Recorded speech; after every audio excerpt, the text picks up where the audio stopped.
Так, вот сейчас даем еще один объект. Такая у нас красота.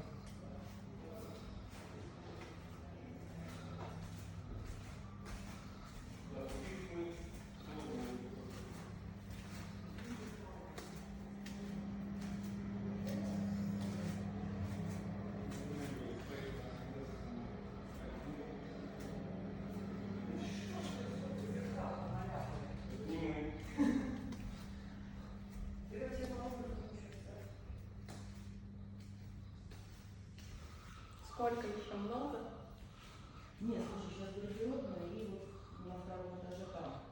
И все. И салон. Константин Михайлович.